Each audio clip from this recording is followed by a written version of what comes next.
What about you, Ajit? Okay.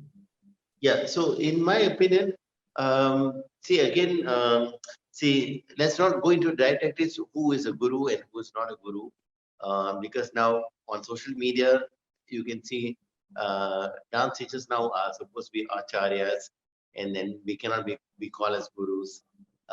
There's so many didactics going on social media, which I think for me the name a rose is a rose is a rose.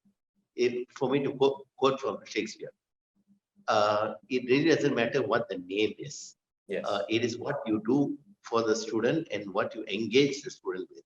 Yes. For me, I feel that the Gurukula system is definitely an impossible Shangri-La dream that we can try to reproduce now because of the practicalities. Students are not able to commit that kind of time and a commitment to the teacher, Yes.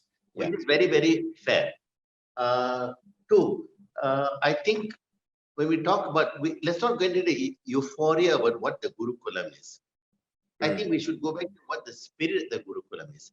What is the spirit of the Gurukulam is that you are totally engaged with the teacher at all times. At, at present times, it's very easy, which means you can message your teacher once a day. You can say hello to your teacher once a day. Teacher, what is the homework once a day through social media? For me, that is step one of total modern Gurukulam, which means, and then your teacher will ask you, apart from your homework in your dance class, she's asking you, how about your studies? What did you do? Did you pass this month's exam? Did you get married? Who are you getting married to?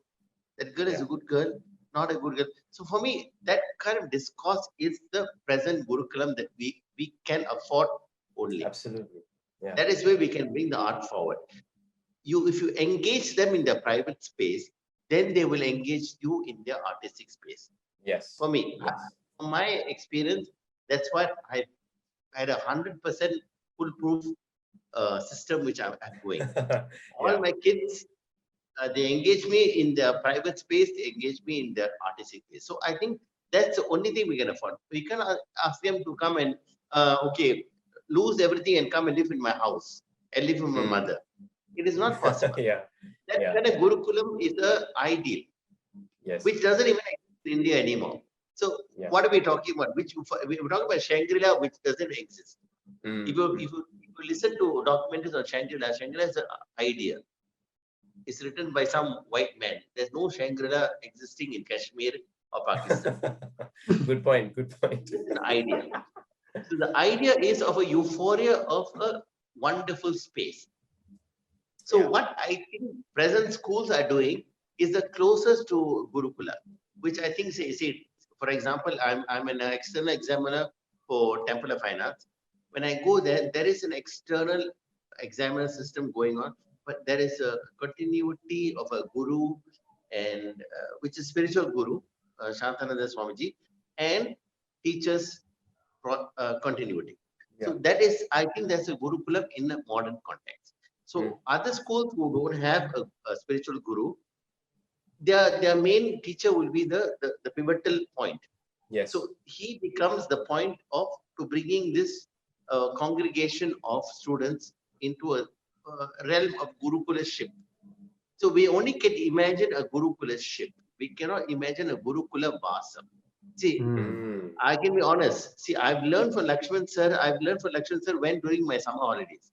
So does that make me a Gurukula Vasam student? I didn't pick up my life and sacrifice my life for Lakshman sir. I went during my summer holidays. I went through the bridge which my master, which is Ramli Ibrahim, created me for to connect with Lakshman sir. This is the bridge. So this is the Gurukula Vasam that I can build on. With my students, if today my Gurukula Vasam with my students is that today if my student gives birth to a baby girl, the first person she calls is me before she calls her mother. Wow. For me, that is Gurukula Vasam. Wow. That connectivity, that engagement with the students it's that will develop very naturally into your dance class, dance space. You want to practice Adavar today, you want to do Adavar today, they will listen to you.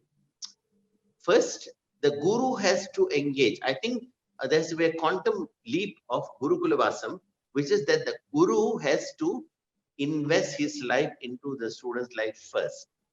I see. That I is see. the current trend. You have to invest. If you don't invest in, they're not interested in you.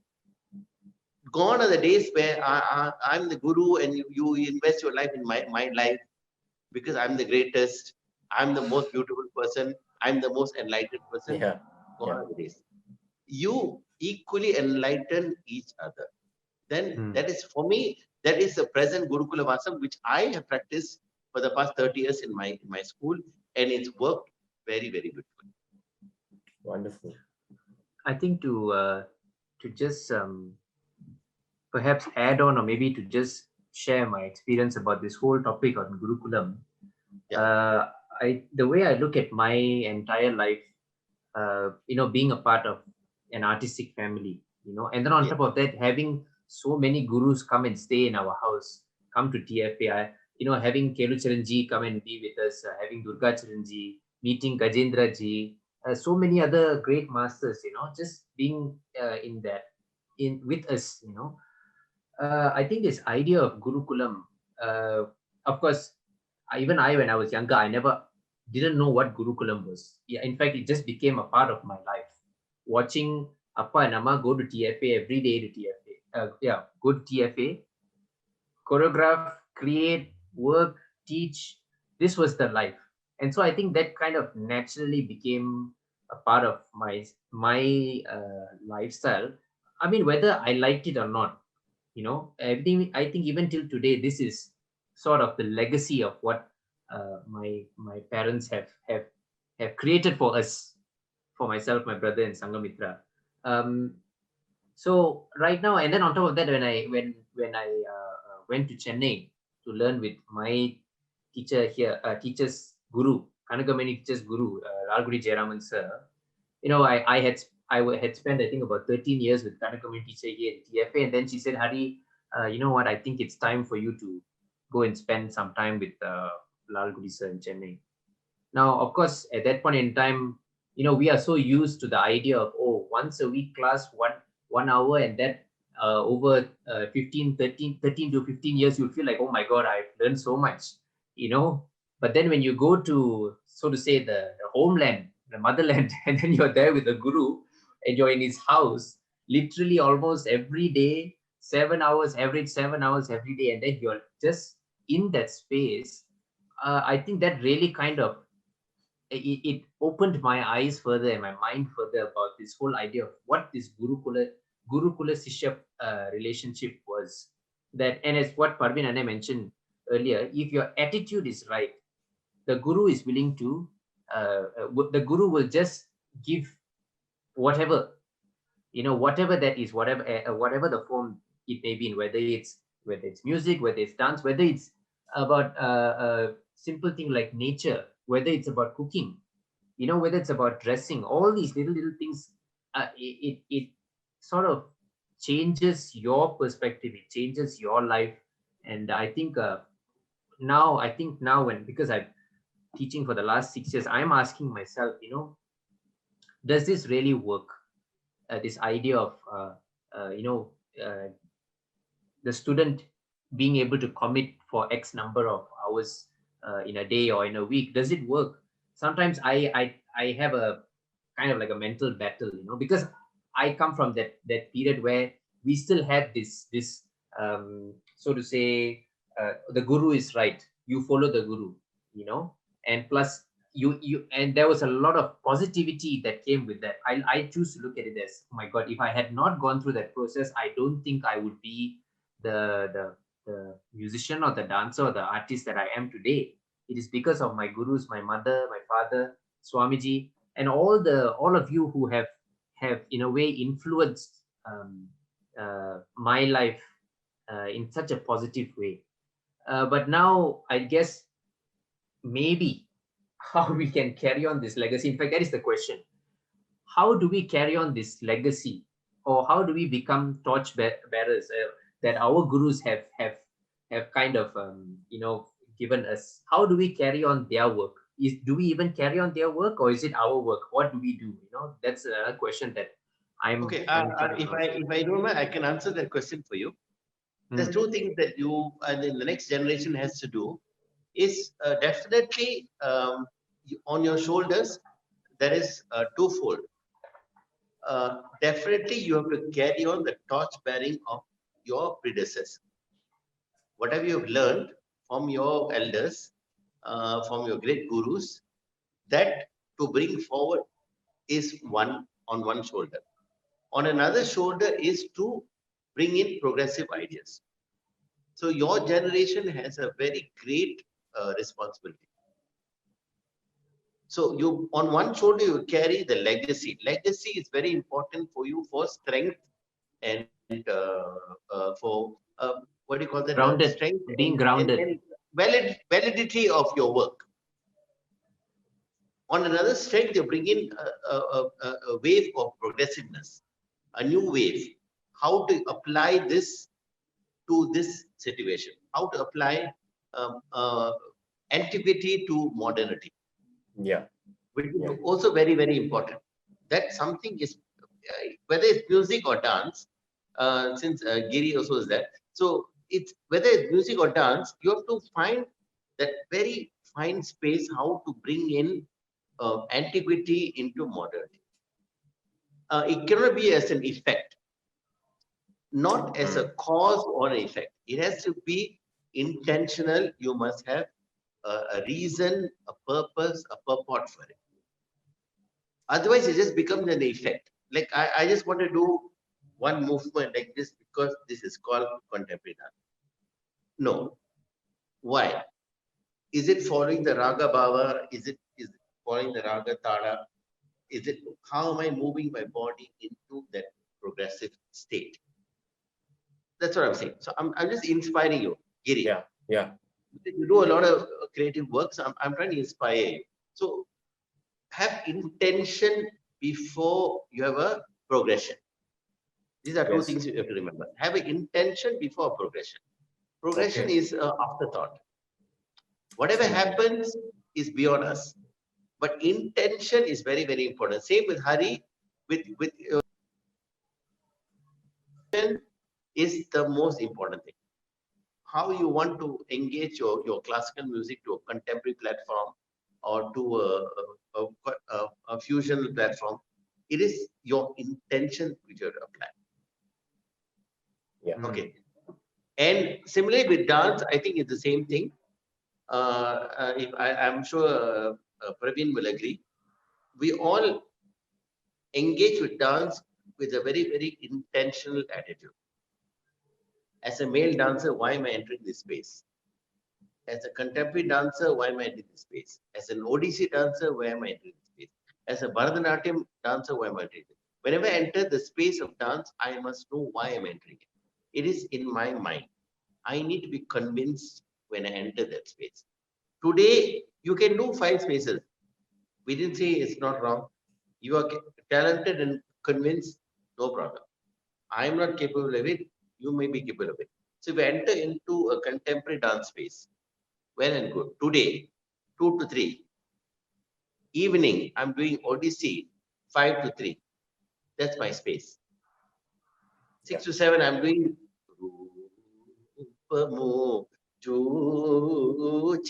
Pakkawa Banana on the space they enter. So don't merge all this space and make it an amalgamation of something that is an aberration. Rasam mari irukkanam, rasam vandu French fries ஆயிருக்கணும். That's my only opinion. Sorry, end my conversation for today. Thank you. Okay, all right. So in various performance that I had opportunity to perform, I call this standing by the wings. So when I'm standing by the wings, I'm in darkness by the wings, and then there is this. I'm looking at the person. My eyes just collects the whole space and kind of like consumes that space. So when Ajit Chetan was saying that entering that space, I do it a lot when I'm standing in the wing and enter that space and consume that space and fully give myself to that space. And then there is an exploration. So my, I don't know, Ajit Chatan, you can correct me if I'm wrong, but for me, the Guru Parampara is there till the wings. And then when I enter the stage, I'm exploring the whole Parampara system with the music and the lights and the audience. I'm exploring and interpreting from my body. So maybe the Guru Parampara system ends there in the wings, and then I enter this space of becoming one with the sound, music, and the dance, and my body and my breath all becomes one form of exploration. So absorbing yourself into that space is very important, giving yourself totally into that space. So that's an intention. You're setting your intention before going there by absorbing that space. So that was something essential for me, becoming absorbed in that moment. So that's important for me. Yeah. That's how I carried the Parampara system. What you said resonated to me about how much, which level that we should improvise and which level should be imbibe our Guru's teaching, which is very, very clear, always a dichotomy in every student's life. Like how much to follow, how much not to follow. But, over the years, what I've discovered is, I think you follow 90%, and then 20%, when you're ready and you have a good band of students to progress your own ideas, then you bring that idea forward. Just in your mind space alone to progress is not enough. It has to be multiplied into a space where other people are benefiting from that idea. So for me, progression means following my gurus for 90% and then 20% my own input, and then I progress forward. That is my template. But if you look exactly in my graph, I've learned with Lakshman sir, I've learned with Ramli sir, I've learned with Kamakshi Mami and all that. I don't use the repertoire till date at all, because I don't feel that kind of repertoire is relevant to my teaching method right now. Not that I don't respect it. I just use it as a template of reference. You understand what I'm trying to say? So now I've developed my own repertoire of what my students, how they move, how they know. For me, my most important thing is how they develop a culture of movement, mobility, which I think until Praveen and myself, we had that kind of magic. We could pick up anything, like any movement, we just pick up without thinking too much. The next generation is problematic because they need a logic behind every movement, mobility. I think until Praveen's generation, correct, Praveen? All of us, we just like when our teacher said move, we just move. We just did this. We did this. We did this. We didn't even think whether it was Vajrakanti Pallavi or whether it was big moksha or small moksha. Our guru didn't tell that to us, to be honest to you. Correct? இப்ப எனக்கு தெரியும் வஜ்ரகாந்தி கர்நாடக தேவகாந்தாரி ஓட ஜன்னியம்னு எனக்கு இப்ப தெரியுது. அப்ப எனக்கு தெரியுதா? எனக்கு தெரியலையே. அப்ப எனக்கு தெரியலையே. என் குரு எங்களை சொல்லலையே. அப்படியா? என்ன சொல்ற? அப்ப அது வஜ்ரகாந்தி பதவி இல்ல, அது வஜ்ரகாந்தி பதவின்னு எனக்கு இப்ப தெரியுது. அப்ப எனக்கு தெரியல. So அந்த மாதிரி evolvement, you have to believe and subject your teacher to at one point and then find the spaces. கரெக்டா? இப்போ ஸ்டாய் சங்கர வர்ணமா, ஒரிசல் சங்கர வர்ணம் சொல்றாங்க, நம்ம சங்கர வர்ணம் தான் சொல்றோம். ரெண்டும் ஒரே ஜன்யம், ஒரே ராகம் தானே. Hari, you're a musician, I'm not a musician. Correct? So then you find the meeting. Karnataka Devagantari later in my life, for me, my meeting point was like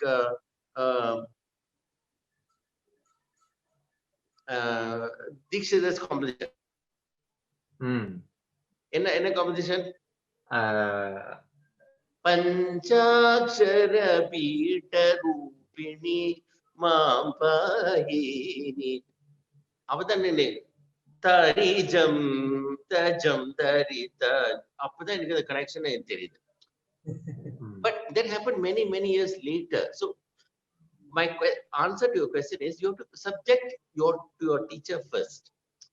Adhikapra you find the whatever. See, I've learned Todiya Mangalam through only Sutra. To be specific, through Geetha Shankarallam. I'll put it on record now. I've learned Todiya Mangalam Kalakshetra style through only your mother. Okay. I put it on record now for you. Oh.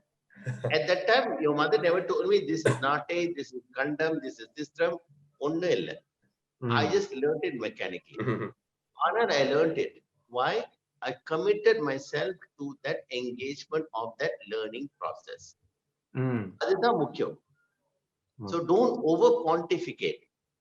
My opinion to any student in present time also, just learn. Learn whether a guru is a great guru, a famous guru, not a famous guru, not a YouTube famous guru, not a Facebook famous guru, or guru puts on Facebook every day that he dances and he is exercising. That is not important. Learn from a proper guru. Learn properly. That guru may be slow, but that guru is true. Engage. Praveen, I leave it to you after this. Okay, so now for our final question for the session. So now both of you have shared your experiences in dance, in the arts, I would say. You know, there's a lot of really amazing things and insightful things that you all have shared. And also my next question is, today, how has dance, how has being in dance, how has being in the arts inspired you to do what you're doing today? And how are you kind of spreading that light with your students, with your disciples, wherever you are, you know? Yeah, can you share with us? Parveen Nair, would you like to start first? Yeah, sure. I feel like a spectator now, like an audience now in dance. I have not danced per se, like dancing Bharatanatyam and Odyssey. I've not truly danced that much, but I dance a lot when I watch a lot of performance on YouTube, whatever that is shown online now. There's so much to see. In that way, I'm dancing. But if I could look at it in a different perspective, I must say that definitely it was dance and the spiritual values and the principles within the idea of Jivatman Paramatma, as said by Ajitana, that had brought me to explore yoga as a body-mind centering yantra, like a tool to explore this body-mind. I was very and still very much interested in what is this experience called Parveen, and who is this experience called Parveen, and why I'm here. I think dance kind of brought me to that through the practice of non-duality, and then into yoga, and then I'm still exploring. For me, it's still a dance, definitely. Although it's in that performing, in terms of performing a dance, as some of you still do, but the yoga itself, that exploration of the body, mind, and its value, how it cultivates the mind, that interests me. And because this is an opportunity, I mean, I don't know if I can ask Ajit Chetan this question, like as in, how, for me, I've seen, I could be wrong, but I feel like through the practice of yoga, I'm able to see my attitude. I'm able to see this personality, and before reacting, I'm able to kind of, there's a space through the practice of yoga, I think I was not long enough in dance to be able to separate to see that space as a practice, as a spiritual practice. I'm sure it is definitely a spiritual practice for most of us, but I also know that many of us separate it. But I also know, as Chetan, you bring it together, and of course Hari and Giri, you definitely bring it together. But most of us kind of separate it. Is it safe? And I found in yoga, it's a lot of embracing. Although in yoga, there's a lot of separation. Try to separate the spiritual values of the Vedic culture away. So you're only left with the Tanga Modi, you know? So the flesh and just the Modi alone. So that kind, I mean, it depends. That's what you want. Of course, you can play with it. But that flesh inside is the essence and the principles and the values that can allow you to kind of introspect, to think before we react. What is this world that we are reacting with? So I think dance has definitely brought me there. Dance and spirituality has brought me here today. And definitely I would like to take a U-turn. I just don't know when that U-turn is going to happen to come back into dance. There is a lot of very in me to dance. Yeah, so yeah. Thank you. We definitely hope and pray that we will be around when that happens, Parveen.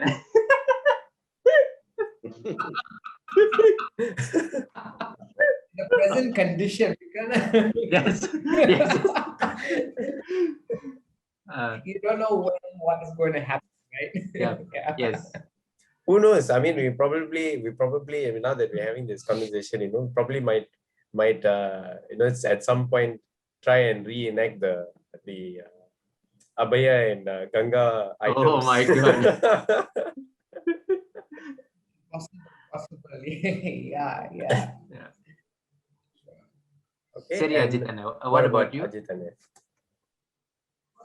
Okay, for me, I think the take-home message for this entire conversation is, again, because maybe we kind of focus on the male dancer, but I think even if it's focus on the male dancer or any dancer, I think my take-home message is, as a dancer per se, you find your calling, you find why and what you do.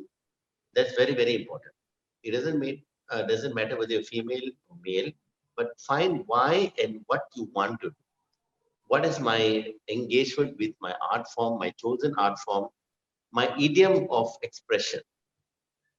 So it could be music, it could be dance, it could be anything else. But you have to be very, very honest with your engagement with that idiom of presentation.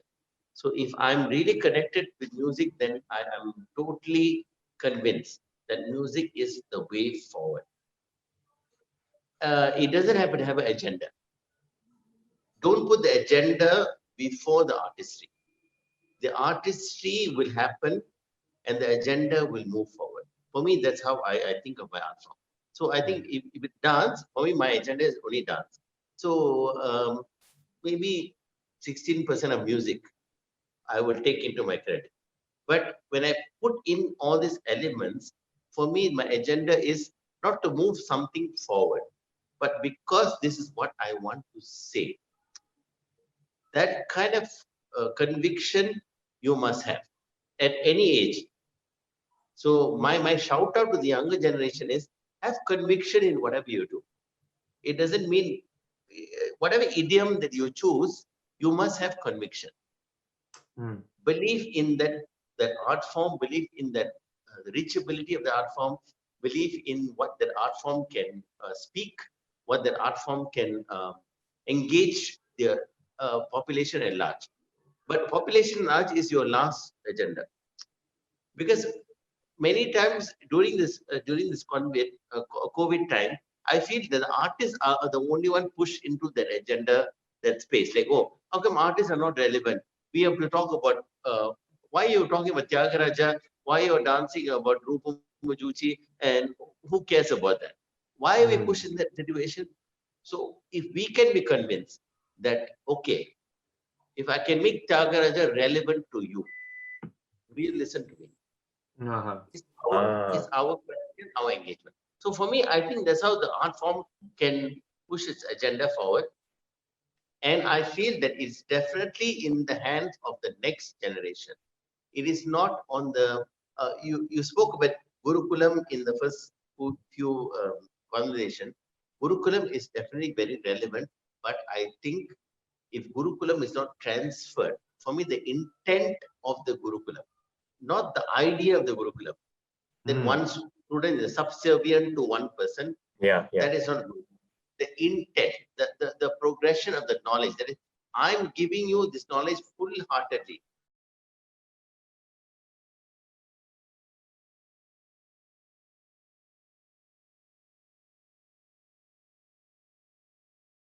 Okay, so to add on to what both Parveen Nair and Ajith Nair had mentioned just now, I think for me as well, a lot of people, a lot of gurus and teachers have asked, I think there was a time when I just finished my Bharatanatyam Arangetram, a lot of teachers were expecting me to kind of become a dancer, to teach dance. There was this question lingering in the air whenever they saw me. They would ask me like, oh, so Hari, what are you going to do now? And that what you're going to do now is, are you going to do dance? So, it was kind of, in a sense, preset in their minds. But I remember very clearly why I had wanted to do music professionally. And it was not because I didn't enjoy dance. I think for me at that time, I kind of saw some kind of practicality in the future, in terms of the lifestyle and the long-term practicality of it. But with that being said, I think whether I do anything with it or not, dance will always be a part of me. It will be a part of my family. And now I think practicing music, in fact, it was the music that kind of subconsciously became my motivation to remember dance. So I think that's how I would like to put it, generally to anybody who asks me about why I chose music instead of dance. And now when I look at throughout the years that I've been studying music further and then teaching music now, there is some element of dance in it as well.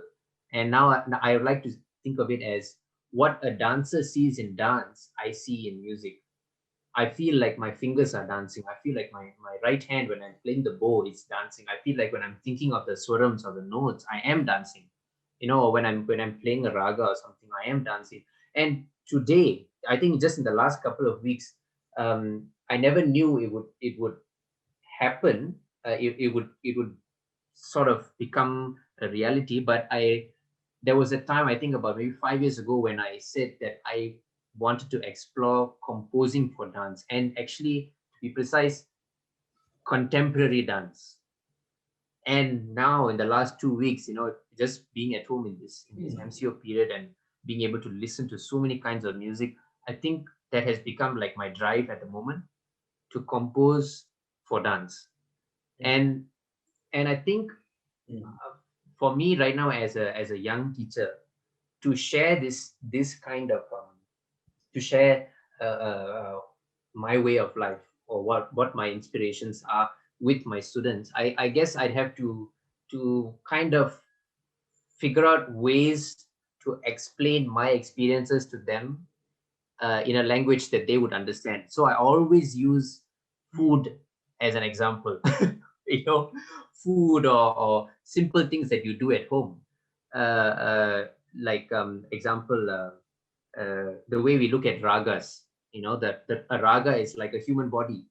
The arohanam, avarohanam, the swarams, the arohanam, avarohanam of the raga is like the skeleton. It is not everything, but it's a skeleton.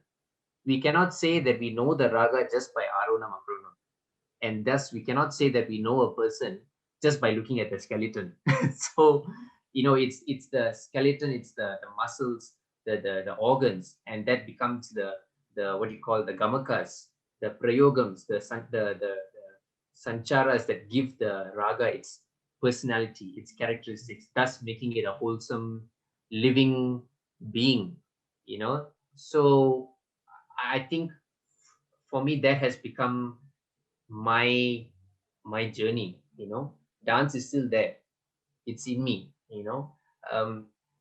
Though if like recently we did Darbar, right? We did Darbar with Maven Anna in London, and I remember, because it was a long time since I had danced, to kind of put myself back in that situation, it was a mental challenge and a physical challenge as well. But I had to undergo that entire process and eventually just come back to the point that no, it is my attitude towards this. If I'm going to have this wall about something that I, so to say, stop doing, then I'm never going to experience it entirely.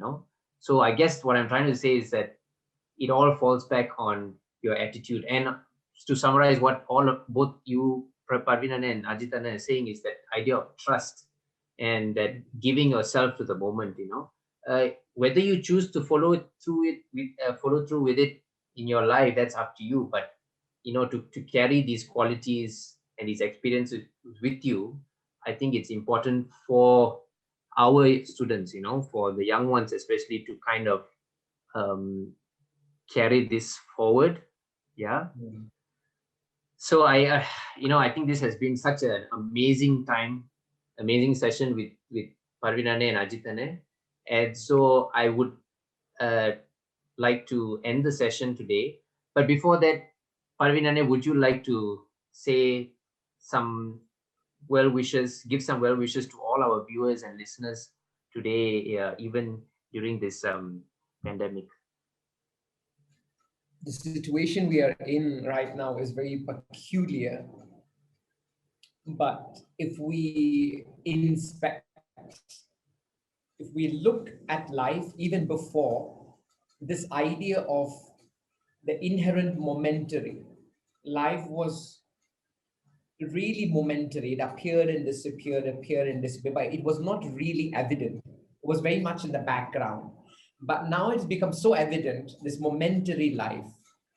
You can't really plan anymore as much as we were planning and predicting that this is where I want to go, this is where I want to do. Now we don't have that. But it was very evident even there before, but it's only in the background. And now it's come to the foreground and we have a name for it. It's the pandemic, right? Look at this. If we can try to look at this as an opportunity to not hang on, to go back. I think from my students, my friends, my family, we all, maybe even some part of me is trying to go back to that. Can I not see this as an opportunity to move on to something different, something new? Let's look at the pandemic. Of course, it's something painful, regardless. It's teaching us to move on. It's teaching us to identify and address that life is momentary and to appreciate. Now it's right in our face, and to appreciate every moment and gain strength from that. So that's my wish to myself, and I hope to live this as my light so that I can share it to everyone. And thank you, Giri and Hari, and thank you to Amma and Appa. Thank you so much for giving us this opportunity to connect back again, and for me to speak about dance, although I haven't spoken about it in a long time. Thank you so much. And Ajit Chetan, yeah, definitely, yeah. Thank you so much, Anay. And Ajit Anay also, if you could just share some few words before we close up, it would really mean a lot to all our viewers and well-wishers. I would like to definitely thank the younger generation, which is Hari, Giri, and Sangamitra, and along with my two very, very good old friends, Geetha and Ket, for giving this opportunity to join in this conversation with my very, very good friend Praveen. I think there's a lot of things that we've shared in this engagement, but I hope you all can take it into consideration and think about where and how you can bring your art form forward with true sincerity and with integrity. God bless you all. I love you all. Take care. Okay, with that, everybody, Thank you so much to Ajith Nair, to Parveen Nair. This has been such a pleasure. It's definitely going to add on to the amazing lineup of offerings by all of Amma's colleagues, friends, like family, gurus, who have been a part of this journey, who are still in this journey in their own way. It's a really fruitful month of May, and as you have rightly said, Parveen Nair, I think this has definitely given us an opportunity to move forward, and I hope that we can continue to do some amazing work, and importantly, just to be in touch, communicate, and just to share. I think this really will help all of us. So with that, thank you so much. I hope you have a good time. Stay safe, stay Thank well, you. and You all the same. Yeah. yes, Hariyom okay. Parveen Nair and Hariyom Ajith Nair. Yes, thank you. Namah Shivaya.